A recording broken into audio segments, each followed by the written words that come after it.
semuanya. Sebelum mulai, ada sedikit disclaimer. Alur yang saya bawakan ini berdasarkan novelnya.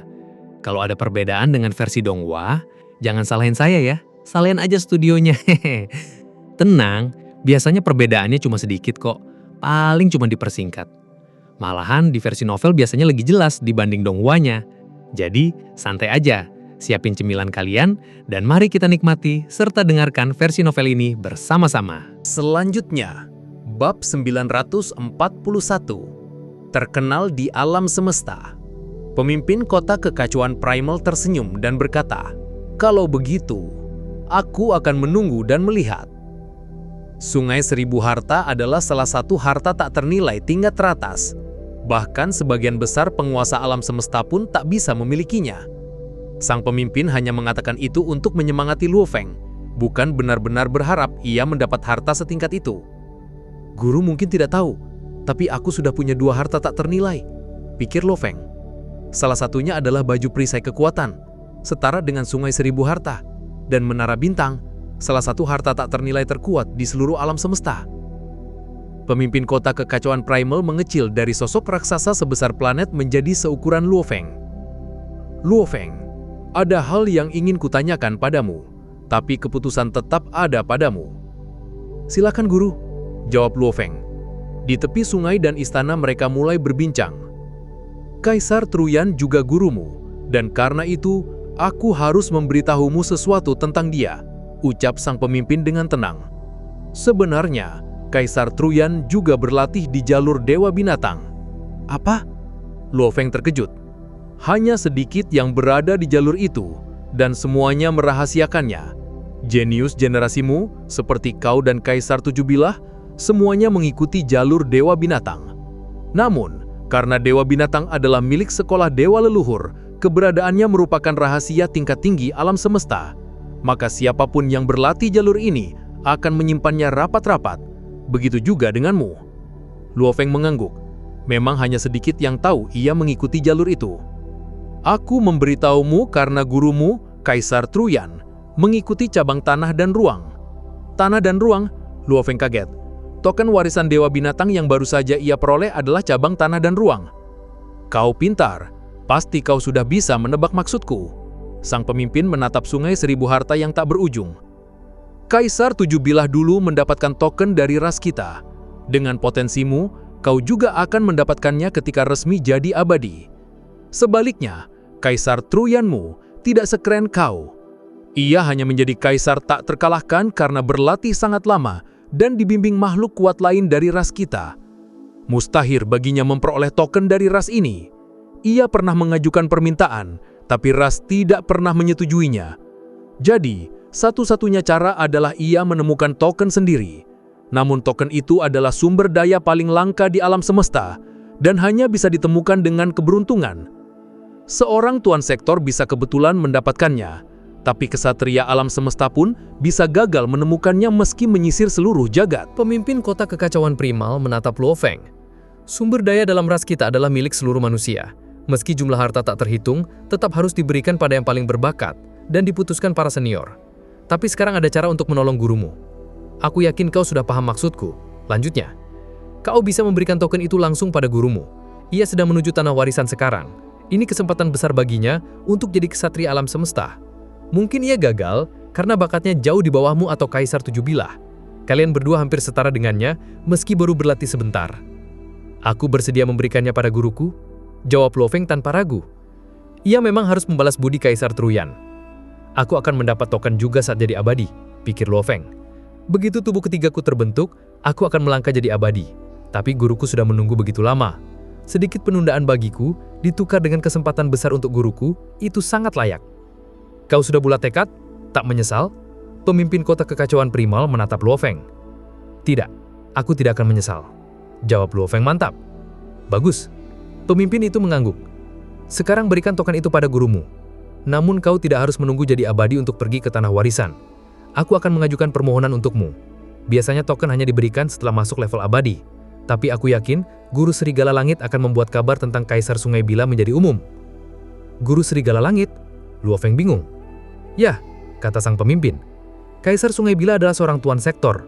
ia pasti akan menyebarkan berita itu dan menghiasinya. Begitu tersiar, banyak ras puncak akan mengincarmu dan mencoba membunuhmu. Ia menghela nafas. Ras manusia juga akan tahu. Identitasmu sebagai Kaisar Sungai Bilah saat ini hanya diketahui segelintir orang. Tapi itu akan segera berubah. Lanjutnya, aku akan memakai alasan ini untuk mengajukan token warisan bagimu. Karena kau sudah sekuat Kaisar Tujuh Bilah, kau sudah memenuhi syarat masuk tanah warisan. Ia tersenyum. Meski itu tempat berbahaya, bahaya hanya datang dari persaingan internal ras kita. Tak ada ras lain yang berani menyerangmu di tanah suci Sekolah Dewa Leluhur. Itulah kenapa kukira permohonan itu akan dikabulkan. Begitupun, aku tidak bisa 100% yakin. Bagaimanapun, ini sumber daya milik seluruh manusia. Dan aku hanya mengungus perusahaan alam semesta virtual. Para senior bisa saja menolak, karena selama ini hanya abadi yang boleh masuk. Tapi peluangmu lebih besar untuk diterima. Terima kasih, Guru, kata Luo Feng. Sungguh berterima kasih. Memang selalu ada persaingan tersembunyi di antara 5 kekuatan ras manusia. Sulit untuk mendapat sumber daya semacam ini karena tak hanya milik satu kubu.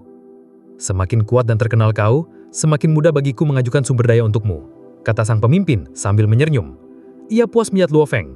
Walaupun sudah tahu watak muridnya, ia tetap gembira melihat Luo Feng mau menyerahkan token untuk gurunya tanpa ragu. Luo Feng jelas tahu cara berterima kasih. Kaisar Sungai Bilah hanyalah seorang tuan sektor. Kabar itu bagaikan petir, mengguncang semua makhluk kuat, menyebar secepat api. Dan dalam sehari saja, banyak tokoh ras manusia mengetahuinya. Di kota Aliansi Hong, orang-orang ramai membicarakannya. Kaisar Sungai Bilah hanyalah tuan sektor. Ia bisa membunuh Kaisar Puncak, tapi katanya cuma tuan sektor. Mana mungkin tuan sektor sekuat itu? Itu pasti bohong. Itu nyata. Ras iblis dan ras mesin otomatis sudah tahu, bahkan sudah pasang hadiah untuk membunuhnya. Kalau benar tuan sektor, kenapa banyak makhluk kuat tidak bisa membedakannya? Aura tuan sektor dan abadi jelas berbeda. Mereka bilang ia punya harta tak ternilai yang menyamarkan identitasnya. Harta tak ternilai? Kaisar Sungai Bilah punya harta tak ternilai? Itu bahkan bisa membuat kesatria alam semesta jadi gila. Kegilaan pun pecah. Berita bahwa Kaisar Sungai Bilah hanyalah tuan sektor, ditambah bahwa ia punya harta tak ternilai, membuat banyak makhluk iri. Bisa dilihat betapa menggiurkannya harta itu. Sama seperti keributan besar akibat bintang tersegel. Kalau Kaisar Sungai Bilah benar tuan sektor, siapa dia sebenarnya? Bahkan lebih hebat dari Kedi legendaris. Mungkin dia Luo Feng, karena dia memang tuan sektor terkuat ras manusia. Bahkan sudah menaklukkan gunung langit level tuan sektor. Menurutku bukan Luo Feng. Mungkin dia bakat super yang selalu menyamar. Lebih kuat dari Kedi dan Luo Feng. Makanya disembunyikan dan diberi harta untuk menyamarkan diri. Dari mana datang bakat baru lagi? Luo Feng saja sudah jenius terhebat zaman ini. Bisa jadi Kaisar Sungai Bilah adalah salah satu talenta manusia paling kuat, bahkan melampaui Kedi dan Luo Feng. Aku tetap yakin itu Luo Feng. Tak mungkin jenius sehebat itu tetap anonim. Di alam semesta tanpa batas, ratusan juta ras mendengar berita itu. Semua tahu Kaisar Sungai Bilah dari ras manusia, tapi siapa dia sesungguhnya masih misteri. Banyak yang menebak Luo Feng, karena hanya dialah yang punya potensi sehebat itu. Ayah? Apa ayah itu Kaisar Sungai Bilah? Beberapa keluarga besar di alam semesta Ganwu juga membicarakannya. Aku dengar kabarnya dan menebak itu ayah. Di Teluk 9 Bintang Pulau Naga Hitam, Luo Feng sedang makan bersama keluarganya. Aku juga dengar, kata Suxin. Jangan interogasi aku, kata Luo Feng. Luo Ping dan Luo Hai saling memandang dan tersenyum. Kalau ayah mereka bukan Kaisar Sungai Bilah, pasti ia langsung menyangkal. Ayah, kau keren sekali, kata Luo Hai, mata berbinar. Ingat ya, jangan bilang ke siapa-siapa, kata Luo Feng sambil melirik anak-anaknya. Kami tahu, jawab Luo Ping. Kami tahu betapa seriusnya ini, kata Luo Hai masih bersemangat. Meski Kaisar Sungai Bilah belum jadi makhluk terkuat alam semesta, namanya sudah bergema luas dan akan tercatat dalam sejarah. Bukankah itu yang dicari? Ketenaran. Ini baru awal kebangkitanku, pikir Luo Feng. Aku akan terus makin kuat. Dan ras iblis, pada akhirnya, kalianlah yang akan kalah. Selanjutnya, bab 942, Kaisar Cheruyan dan Luo Feng. Di dalam, kota kekacauan kuno tetap tenang seperti biasa. 3 utusan ungu berjalan di jalanan dan sampai di rumah Kaisar Cheruyan. Utusan ungu dari pemimpin kota kekacauan Primal. Utusan ungu ada di sini. Biasanya utusan yang paling sering terlihat mengenakan pakaian hitam. Beberapa murid di rumah Kaisar Cheruyan terkejut karena jarang sekali mereka melihat utusan ungu. Mereka tahu pasti sesuatu yang besar telah terjadi. Cepat, beritahu guru. Tak lama kemudian Kaisar Cheruyan sendiri keluar untuk menyambut mereka. Ia juga bingung, 3 utusan ungu, biasanya 1 utusan hitam saja cukup. Untuk apa sampai mengirim 3 utusan ungu? Selamat, Kaisar Cheruyan. Utusan tertinggi tertawa. Selamat. 2 kesatria ungu lainnya ikut tertawa. Kenapa kalian mengucapkan selamat padaku? Ayo masuk. Kaisar Cheruyan memimpin mereka ke aula. Beberapa muridnya menyajikan anggur dan buah, lalu mundur, tahu bahwa mereka tidak boleh ikut campur dalam urusan besar. Tinggallah Kaisar Cheruyan bersama 3 utusan itu. Ini kabar baik sekali. Utusan tinggi itu tersenyum, lalu mengeluarkan sebuah kotak logam. Apa yang begitu misterius? Kaisar Cheruyan mengambil dan membukanya. Di dalamnya ada tablet batu heksagonal. Di atasnya terpahat sosok dewa binatang yang meraung. Kaisar Cheruyan tertegun, tangannya bergetar. Ia mengangkat tablet itu, matanya memerah. Ia mengelus itu seolah takut itu hanya ilusi. Suaranya gemetar. Token warisan Dewa Binatang, itu token warisan Dewa Binatang. Selama ini, rasanya selamanya aku selalu mendambakannya. Sekarang akhirnya aku mendapatkan kesempatan. Akhirnya. Ia sudah terjebak di langkah terakhir untuk waktu yang terasa tak terhingga. Tanpa token, mustahil ia menembus batas itu. Token-token ini amat langka di alam semesta, karena mewakili warisan paling istimewa dari sekolah dewa leluhur. Mungkin hanya ada beberapa saja di antara ras manusia, dan harus disiapkan untuk jenius peerless di masa depan. Token hanya akan diberikan dalam keadaan sangat khusus. Jika tak memilikinya, ia tak akan bisa menembus jurang terakhir menuju kesatria alam semesta. Hanya 1 langkah, tapi seakan jurang tak terlintasi, yang memisahkan banyak kaisar dari kesatria. Terima kasih, pemimpin kota kekacauan Primal. Kaisar Cheruyan berlutut penuh kegembiraan. Terima kasih para senior, aku akan berusaha jadi kesatria alam semesta dan tidak mengecewakan harapan ini. Bangunlah. Utusan tinggi itu membantu Kaisar Cheruyan berdiri. Ras memberiku token, ia terharu. Itu bukan dari Ras, itu dari muridmu, Luo Feng. Luo Feng? Kaisar Cheruyan terpana. Iya, muridmu Luo Feng. Lanjut utusan tinggi itu. Aku melayani pemimpin kota kekacauan Primal di wilayah rahasia Primal. Beliau menyuruh kami datang langsung menyerahkan ini padamu. Sedangkan Luo Feng sendiri, ia masih bersama pemimpin kota kekacauan Primal di sana. Bagaimana dia mendapatkannya? Kaisar Cheruyan tiba-tiba diliputi perasaan campur aduk. Muridku juga menapaki jalur Dewa Binatang, dan tentu bisa menukar token itu dengan yang lain. Kenapa ia memberikannya padaku? Tak peduli sedekat apa hubungan guru-murid, biasanya makhluk kuat tetap mengutamakan peningkatan dirinya sendiri. Memberikan sesuatu sebesar ini pada gurunya adalah tanda balas budi yang luar biasa. Kaisar Cheruyan, muridmu memang luar biasa. Kami tak bisa lama, harus kembali melapor, kata utusan tinggi itu. Kami pamit. Ketiga utusan itu pergi. Kaisar Cheruyan girang sekaligus resah. Meski ia mendambakan token itu seumur hidup, ia merasa ini terlalu besar baginya. Kaisar Cheruyan segera masuk ke alam semesta virtual dan mengirim 10 pesan pada Luo Feng, lalu bergegas ke rumah Luo Feng di Gunung Yuxiang. Luo Feng, teriaknya, membuat para pelayan dan pengawal bingung. Guru! Luo Feng segera keluar dari aula. Ikut aku. Kaisar Cheruyan menggenggam Luo Feng dan masuk ke aula. Ia tak sabar berteriak. Dari mana kau dapat token itu? Apa dari ras kita? Kau tahu betapa pentingnya itu bagimu. Kau sendiri mengikuti jalur Dewa Binatang. Bagaimana bisa kau memberikannya pada gurumu? Aku tidak akan tenang kalau tahu kau mengorbankan masa depanmu demi aku. Dan kalau aku gelisah, aku mungkin gagal walau sudah masuk tanah warisan. Tenanglah guru, jawab Luo Feng. Aku mendapatkannya sendiri, bukan dari ras kita. Kau dapat sendiri, Kaisar Truyan kaget. Mendapatkan token bukanlah perkara mudah. Biasanya jika ditemukan, para makhluk kuat akan langsung menyerahkannya ke ras. Begitulah cara kebanyakan token dikuasai oleh tiap ras. Itu benar, aku menemukannya sendiri, kata Luo Feng.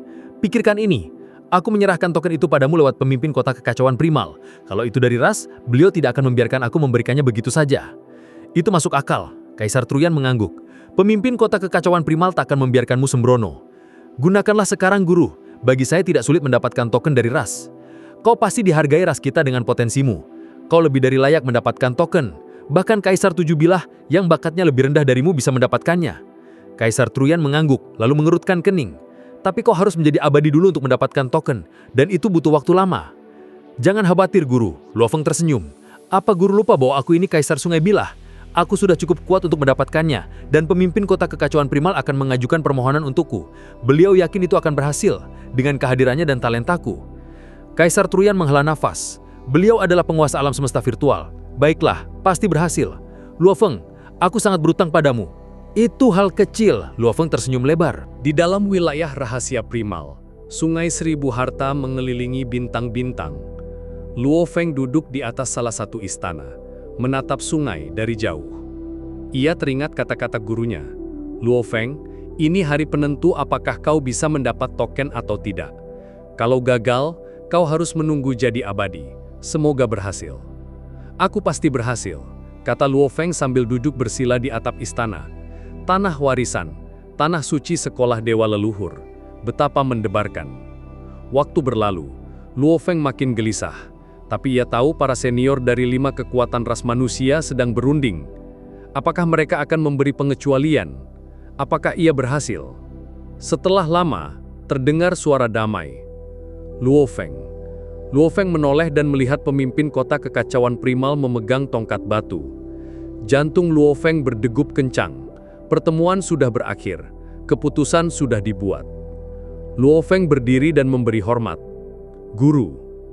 Pertemuan selesai, kata sang pemimpin. Aku bisa lihat dari wajahmu betapa khawatirnya kau. Tenanglah, kabar baik. Permohonan disetujui, dan identitasmu sebagai Kaisar Sungai Bilah membuat para penguasa alam semesta kita terkesan. Mereka semua menaruh harapan padamu. Aku tidak perlu bersusah payah. Luo Feng girang. Ia tahu gurunya pasti sudah mengerahkan banyak usaha. Terima kasih guru, katanya. Aku takkan mengecewakanmu dan para penguasa alam semesta. Jangan mengecewakan ras manusia, sang pemimpin tertawa. Token akan dikirim 2 hari lagi, dan aku sudah memberitahu Truyan untuk datang ke wilayah rahasia primal.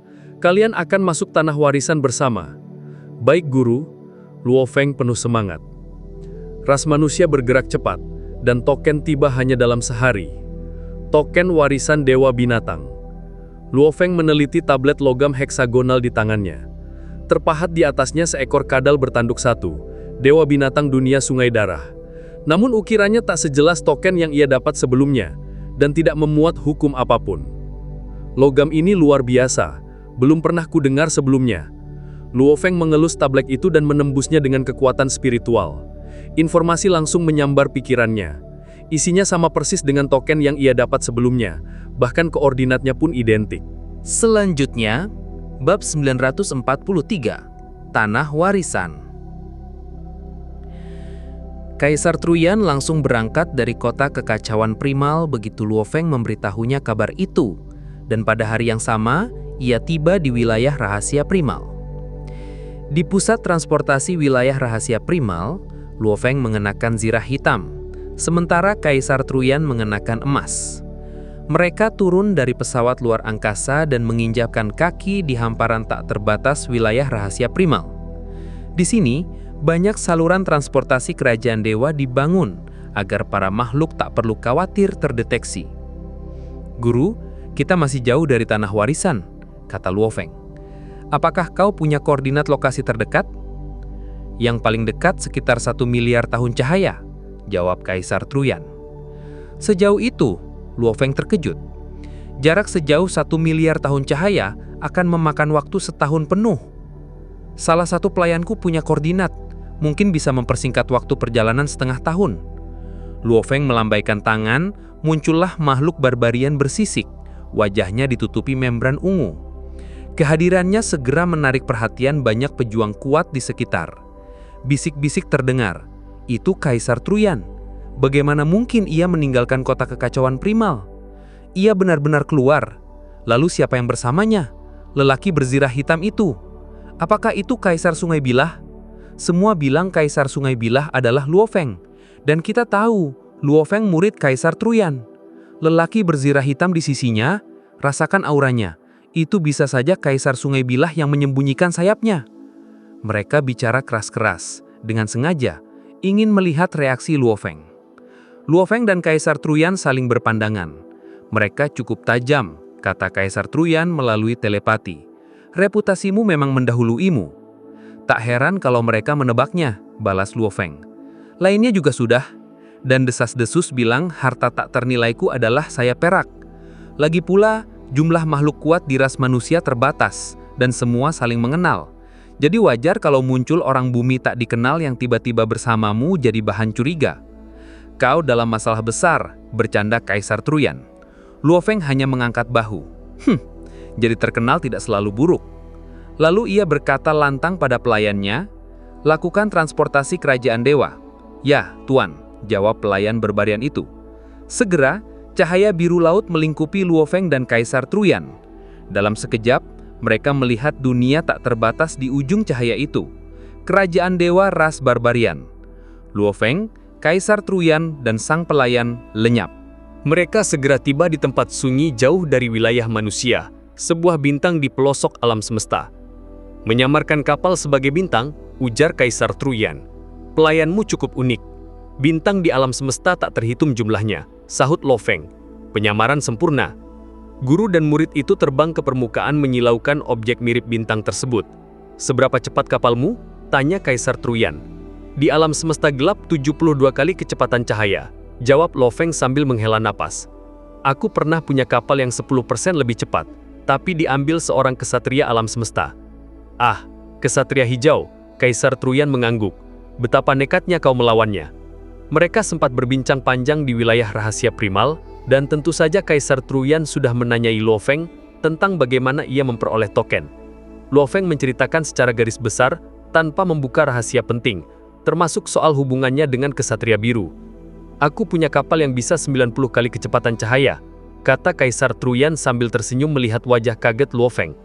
"Akhirnya ada sesuatu yang bisa kubanggakan." 90 kali kecepatan cahaya? Luo Feng terkejut. Kaisar Truyan mengibaskan tangan. Muncullah pesawat berbentuk shuttle ramping berlapis emas berkilau. "Tuan," suara lelaki tua bergema dari kapal. "Sudah lama aku tidak terbang di alam semesta gelap. Ini adalah makhluk logam hidup," jelas Kaisar Truyan. "Sejak aku tiba di kota kekacauan primal, dia tak pernah kupakai. Ayo, kita masuk." Pintu terbuka, Luo Feng dan Kaisar Truyan masuk.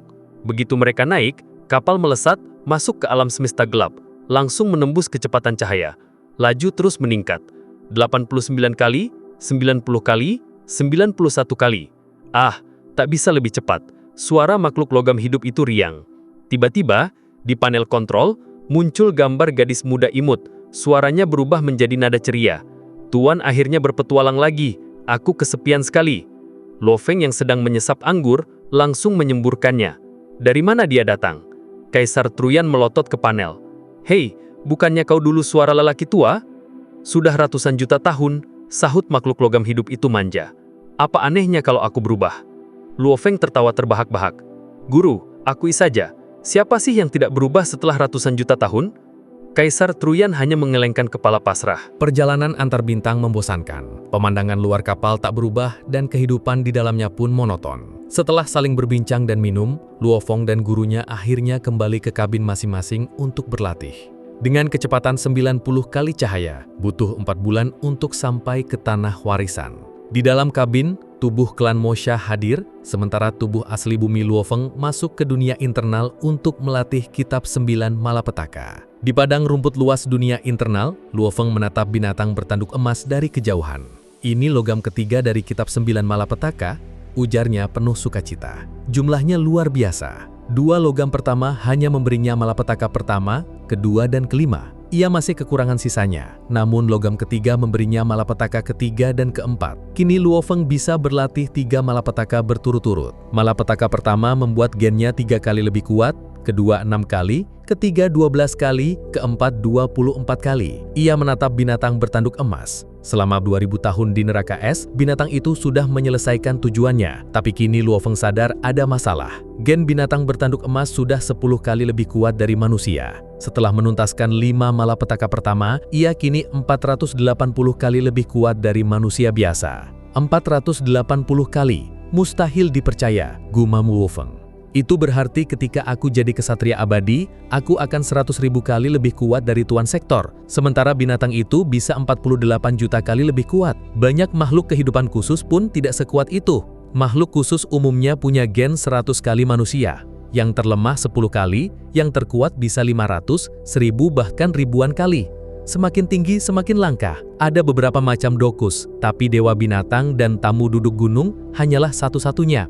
Aku sadar sebelumnya, makin superior gen seseorang, makin kecil pengaruh sungai darah. Kekuatan sungai darah bisa membuat kuku kanannya 100 kali lebih kuat, dan seluruh tubuhnya 10 kali lebih kuat. Tapi tak bisa memperkuat segalanya. Bisa memperkuat manusia dan binatang bertanduk emas. Tapi apakah bisa memperkuat dewa binatang? Itu kan esensi darah mereka sendiri. Fungsinya jelas ketika gen masih rendah, tapi bagi tokoh seperti tamu duduk gunung, mungkin tak berguna. Binatang bertanduk emas sudah lama melatih kitab 9 malapetaka, dan kini sudah sekuat makhluk khusus. Saat mengaktifkan lagi, efeknya jauh lebih kecil. Kuku kanannya tetap lebih kuat, tapi kini hanya 2 kali seluruh tubuh. Dulu 10 kali lipat. Malapetaka keempat dan kelima tak menambahnya lagi, sudah mencapai batas. Kalau nanti kekuatannya 1000 kali lebih kuat dari manusia, itu sudah sangat jarang bahkan di makhluk khusus. Aku harus puas. Teruslah berlatih. Tak heran kitab ini hanya bisa dikuasai kristal jiwa langit, hanya satu yang layak. Luo Feng makin kuat seiring latihan di perjalanan, dan kekuatan sejati kitab itu semakin tampak. 4 bulan kemudian, suara gurunya terdengar. Murid, murid, keluar, kita sampai di tanah warisan. Luo Feng tersenyum penuh semangat. Tanah warisan. Selanjutnya, bab 944, Pulau Bauhinia. Di ruang kendali pesawat luar angkasa, Luo Feng dan Kaisar Truyan menatap keluar melalui proyeksi virtual. Satu demi satu angin badai kosmik menyapu bintang-bintang, meliuk-liuk seperti ular raksasa yang bermain di angkasa. Ini wilayah rahasia dewa leluhur yang legendaris, seru Kaisar Truyan dengan kagum. Wilayah rahasia dewa leluhur adalah salah satu wilayah paling berbahaya di seluruh alam semesta, jawab Luo Feng tak kalah terpana. Luasnya setara dengan sebuah negara alam semesta, dan bahaya ada di mana-mana. Bahkan kesatria alam semesta pun belum tentu bisa bertahan hidup di dalamnya. Wilayah rahasia ini memiliki berbagai tingkatan dan area. Luo Feng dan gurunya sudah meneliti koordinat sebelumnya, tapi tetap saja mereka terkejut mengetahui bahwa tanah warisan berada tepat di sini. Bahaya biasa saja cukup untuk membunuh seorang kesatria, apalagi zona ekstrim, di mana bahkan penguasa alam semesta pun harus berhati-hati. Diameter wilayah rahasia ini mencapai 160 juta tahun cahaya. Jika menempuhnya dengan kecepatan subcahaya, butuh 200 juta tahun perjalanan. Dengan kata lain, meskipun seseorang mulai menjelajahi sejak kelahiran alam semesta, ia tetap tidak akan bisa menyusuri seluruh wilayah ini. Karena itu tak ada yang berani mencobanya. Misterius, berbahaya, terlarang. Itulah gambaran paling tepat untuk wilayah rahasia dewa leluhur. Salah satu fenomena yang sering muncul di sini adalah pusaran Heichong, ujar Kaisar Truyan. Pusaran kecil saja bisa melukai parah kesatria alam semesta, yang besar bisa membunuh mereka selamanya. Lihat, itu pusaran-pusaran Heichong di depan. Dan di belakang juga ada lagi, kata Luo Feng. Kaisar Truyan menoleh ke belakang. Benar saja, sebuah pusaran kosmik raksasa, panjangnya miliaran kilometer, berputar di angkasa. Jika pusaran-pusaran di depan bagaikan ular raksasa, maka yang satu ini ibarat naga purba yang kekuatannya tak terbayangkan. Ini baru pusaran di pinggiran saja, gumam Kaisar Truyan terperangah. Hanya yang di sisi luar Kalan yang bisa sebesar ini. Kita sudah tiba, kata Luo Feng sambil mengangguk. Pesawat melambat, lalu berhenti. Luo Feng dan gurunya keluar, mengambang di antara bintang-bintang. pusaran Heichong tampak berkejaran di kejauhan, menciptakan pemandangan mengerikan sekaligus agung. Di mana tanah warisan itu? Tanya Luo Feng sambil berkerut. Aku tidak melihat apa-apa. Tunggu sebentar, sahut Kaisar Truyan. Mendadak, ruang di sekitar mereka berputar, melengkung, lalu menyedot tubuh mereka masuk seperti pusaran. Teleportasi? Tanya Luo Feng terkejut. Sekejap kemudian, pandangan mereka berubah. Mereka masih berada di ruang hampa, tapi di kejauhan terbentang pemandangan luar biasa. Sebuah sungai cahaya warna-warni yang mengalir, memancarkan daya magis yang seolah-olah menarik jiwa. Kalian cukup cepat sampai sini, terdengar suara dingin. Mereka berbalik. Seorang makhluk batu setinggi 8 meter berdiri di ruang hampa. Tubuhnya hijau berkilau seperti zamrud, berselimut zirah merah menyala. Luo Feng segera mengenali, ia dari klan Fechang, salah satu ras makhluk batu. Kaget luar biasa, Luo Feng dan Kaisar Truyan sadar bahwa mereka bahkan tak merasakan kehadirannya sama sekali. Hanya seorang kesatria alam semesta yang bisa berteleportasi tanpa terdeteksi, pikir Luo Feng. Bahkan aku pun tidak menyadarinya, gumam Kaisar Truyan dalam hati. Aku adalah pemandu sekolah dewa leluhur, kata makhluk batu itu dengan suara berat. Serahkan token kalian manusia, kalau tidak, kalian akan mati bersama token itu. Aura panas menekan mereka berdua, membuat Luo Feng merasa seperti perahu kecil yang hanyut tanpa arah di lautan bergelora.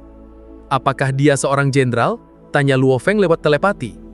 Kemungkinan besar, jawab Kaisar Truyan singkat. Mereka pun mengeluarkan token. Token ini memang langka, ujar makhluk itu sambil tersenyum. Pantas saja, manusia termasuk 6 ras puncak, mengirim 2 pewaris dengan token sekaligus, mengesankan. Ikuti aku. Ia melayang, Luo Feng dan gurunya mengikuti di sisi kanan dan kiri. Kalian melihat itu? Ia menunjuk ke sungai cahaya warna-warni. Keduanya mengangguk. Ayo kita lihat lebih dekat. Dalam sekejap, mereka dipindahkan ke tepi aliran itu. Luo Feng menahan napas. Dari dekat, ternyata itu bukan sungai, melainkan aurora 5 warna yang jumlahnya tak terhitung. Dari jauh, memang tampak seperti sungai, tapi dari dekat, aurora itu meluas tanpa batas. Itu, danau aurora 5 warna? Tanya Kaisar Truyan dengan suara penuh kekaguman. Kau cukup tahu? Jawab makhluk batu itu. Benar, ini adalah danau aurora 5 warna. Danau? Tapi jelas-jelas bentuknya seperti sungai, kata Luo Feng dengan kebingungan. Itu karena kalian berdiri sejajar dengannya. Kalau kalian melihat dari atas, kalian akan tahu wujud aslinya adalah sebuah danau bundar berdiameter 10 tahun cahaya. Satu aurora saja bisa melukai parah seorang kesatria alam semesta. Dan danau ini terdiri dari tak terhitung banyaknya aurora. Ia adalah salah satu harta tak ternilai terkuat di seluruh alam semesta. Luo Feng dan gurunya tertegun. Hanya satu aurora saja sudah sekuat itu. Danau ini adalah harta penjaga sekolah dewa leluhur, lanjut makhluk itu. Dengan adanya harta seperti ini, siapapun akan berpikir ribuan kali sebelum berani menerobos masuk. Tak heran sekolah dewa leluhur bisa menjadi kekuatan nomor 1 di alam semesta, gumam Luo Feng, teringat menara star yang juga pernah ia dengar. Bisa melihat danau aurora 5 warna saja sudah keberuntungan besar, kata makhluk batu itu dengan nada bangga. Ada satu lagi harta setingkat ini, menara bintang. Itu benda yang tak seorang pun bisa pindahkan. Bahkan sampai sekarang misterinya belum terungkap. Kaisar Truyan terkejut. Menara bintang juga harta sekuat itu? Benar, menara bintang paling mudah dilihat, tapi sekaligus paling misterius. Tak ada yang bisa menyingkap rahasianya, dan ia berdiri kokoh selamanya. Cukup bicara, sekarang aku akan membawa kalian ke Pulau Bauhinia. Dengan sekali teleportasi, tubuh mereka bergetar, lalu pemandangan berganti lagi. Mereka kini berada di tepian danau, hanya beberapa ratus meter dari aurora yang panjangnya puluhan ribu kilometer. Tekanannya begitu hebat hingga tubuh mereka bergetar. Lihat ke dasar sana, tunjuk makhluk batu itu. Itulah Pulau Bauhinia. Di dalam danau, Luo Feng dan gurunya memicingkan mata. Samar-samar, mereka memang bisa melihat pulau remang yang tersembunyi di balik aurora. Masuklah, kata makhluk itu, dan langsung melayang menembus aurora. Masuk, tapi aurora itu sangat berbahaya, ucap Kaisar Truyan ragu. Tenang saja, danau ini tidak akan menyakiti siapapun yang ia akui. Kalian membawa token, jadi aman. Baiklah, aku coba dulu. Kaisar Truyan mengulurkan tangan ke salah satu aurora. Sinar itu mengalir di lengannya seperti air tanpa menyerang sedikit pun. "Lihat, aman kan?" katanya. Luo Feng mengangguk. "Baik guru." Ia pun mengikuti. Rasanya seperti benar-benar berjalan di dalam air. Hanya saja, aurora itu justru membuat tubuh mereka terasa nyaman. Pulau itu makin jelas terlihat seiring langkah mereka mendekat. "Inilah Pulau Bauhinia," ujar makhluk batu itu. "Tempat para pewaris dewa binatang akan tinggal. Dan ini adalah gerbangnya." Aurora berkilau mengelilingi mereka, seakan-akan menyambut kedatangan dua manusia dengan token warisan. Selanjutnya, bab 945. Dewa Binatang Penjaga. Pulau Bauhinia dengan diameter jutaan kilometer terletak jauh dari aurora. Shoo, shoo, shoo. Kesatria itu, Luo Feng dan Kaisar Truyan, mendarat di pulau tersebut seperti 3 berkas cahaya. "Banyak sekali istana," kata Luo Feng sambil menatap bangunan megah yang berdiri di tanah maupun di pegunungan. Ia bisa merasakan kekuatan yang memancar dari setiap istana. Alisnya berkerut. Sepertinya banyak makhluk kuat yang tinggal di sini. "Lihat ke langit," ujar sang kesatria sambil menunjuk. Mereka berdua menengadah. "Hah?" Luo Feng tertegun. Ia melihat lingkaran-lingkaran cahaya yang menyelimuti seluruh pulau. Lingkaran itu terus membesar lalu lenyap, dan segera terbentuk lingkaran baru. Setiap lingkaran menyelimuti lingkaran lain, seperti riak air yang menyebar, muncul dan hilang, berulang-ulang. Setiap lingkaran cahana tersusun dari benang-benang hukum, waktu, ruang, emas, kayu, air, api, tanah, angin, petir, dan cahaya. Semua hukum tercampur dalam setiap benang, membentuk lingkaran yang sempurna. Luo Feng tercengang ketika menyadari bahwa lingkaran-lingkaran itu adalah manifestasi hukum alam semesta. "Kalian berdua!" teriak sang kesatria, Luo Feng dan Kaisar Truyan segera tersadar kembali. Ini...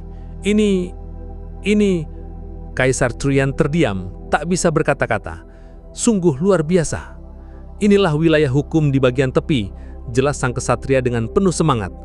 "Sekolah Dewa Leluhur adalah kekuatan nomor 1 di alam semesta, bertanggung jawab menjaga jalannya hukum alam semesta. Karena itu, tempat ini dilindungi langsung oleh hukum." Luo Feng terperangah. "Menjaga jalannya hukum alam semesta? Wilayah rahasia sekolah kami memiliki makhluk dan harta yang paling istimewa. Danau Aurora 5 warna pun adalah hadiah dari hukum alam semesta. Apa yang kami lakukan adalah berjalan seiring dengan hukum, sementara sekolah Dewa Leluhur justru menantang hukum itu sendiri."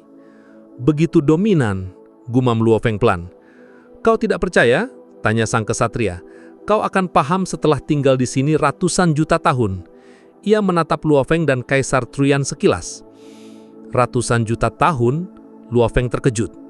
"Ikut aku. Hal pertama yang harus kalian lakukan adalah membangun tempat tinggal di pulau ini." Kesatria itu berjalan cepat. Langkahnya menempuh ribuan kilometer dan dalam sekejap mereka sampai di tujuan. Selama perjalanan, mereka melihat berbagai istana dan makhluk kuat dari beragam ras.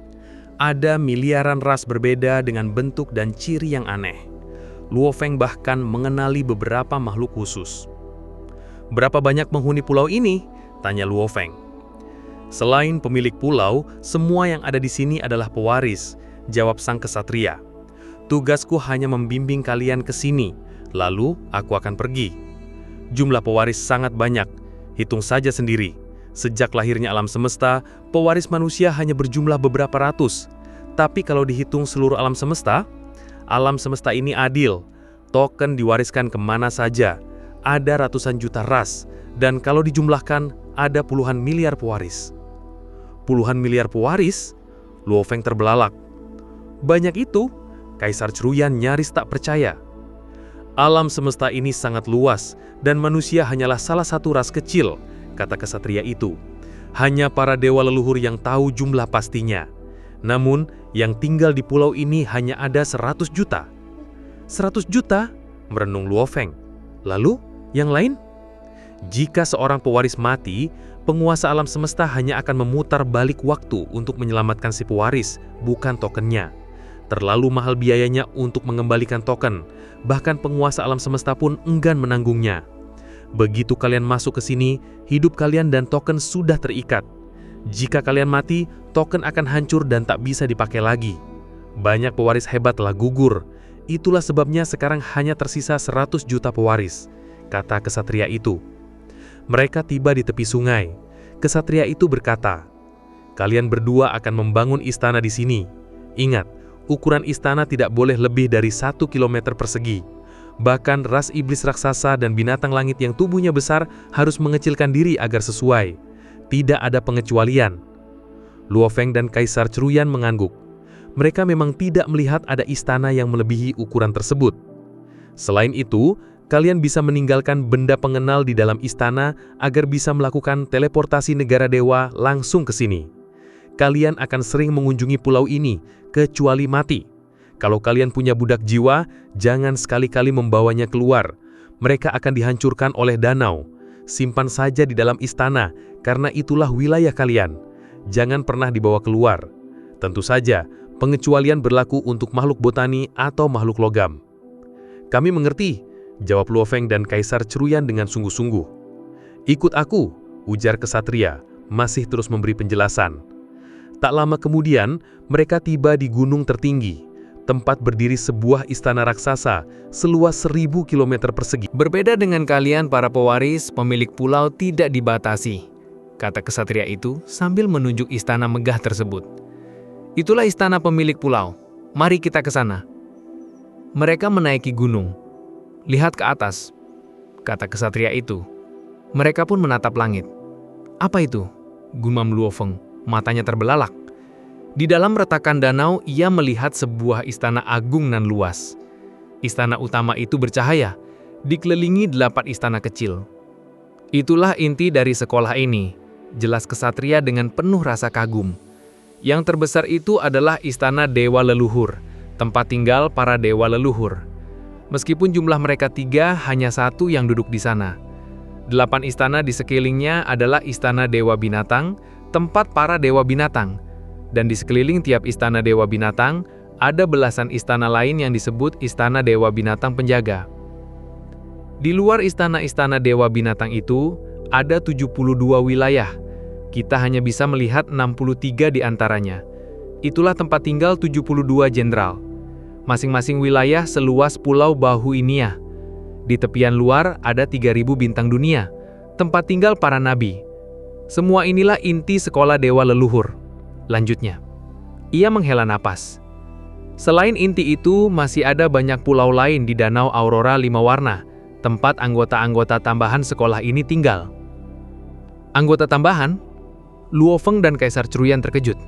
Benar, mereka adalah kandidat nabi, kandidat jenderal, serta para pewaris kuat jalur dewa binatang. Kesatria itu tertawa kecil. Manusia, apa kalian pikir ada warisan gratis di alam semesta ini? Ingat, alam semesta ini adil, dan sekolah kami bukan amal. Kami membayar harga besar untuk kristal warisan para nabi, tanah warisan para jenderal, dan juga dewa binatang. Kalian juga akan membayar harga untuk itu. Namun, ia melanjutkan, sekolah tidak akan peduli pada yang lemah. Karena itu, mereka yang menerima warisan nabi atau jenderal tidak diwajibkan bekerja untuk sekolah, kecuali kalau mereka mendapatkan warisan lengkap. Begitu ada yang memperoleh warisan lengkap, misalnya warisan penuh seorang jenderal, maka seluruh tanah warisan itu akan runtuh. Jantung Luo Feng berdebar. Ia teringat saat berada di tanah warisan jenderal catatan iblis. Di sana juga disebutkan bahwa jika ada yang menerima warisan lengkap, seluruh tanah warisan akan runtuh. Semua kandidat nabi dan jenderal di sini telah menerima warisan lengkap. Sedangkan mereka yang menapaki jalur dewa binatang, sebagian sudah mencapai tingkat luar biasa tinggi dan hampir menyentuh warisan lengkap. Ingatlah, sekolah harus membayar harga yang jauh lebih besar untuk warisan dewa binatang. Dan mereka yang menuju kemenangan pun harus berkorban lebih. Mereka inilah yang disebut anggota tambahan. Kasih like dan subscribe dulu ya ke channel Dutaverse ID, biar saya makin semangat. Terima kasih juga udah nonton sampai habis. Semua ini saya kerjain sendiri dari pagi sampai malam, jadi maaf kalau visualnya cuma satu, udah mentok capek. Karena memang saya ngerjain semuanya sendirian. Dan kalau ada kata-kata yang belibet, nggak saya benerin, ya maklum aja, capek. Tinggalin komen kalau ada saran atau request novel lain. Sampai ketemu di video berikutnya. Bye-bye!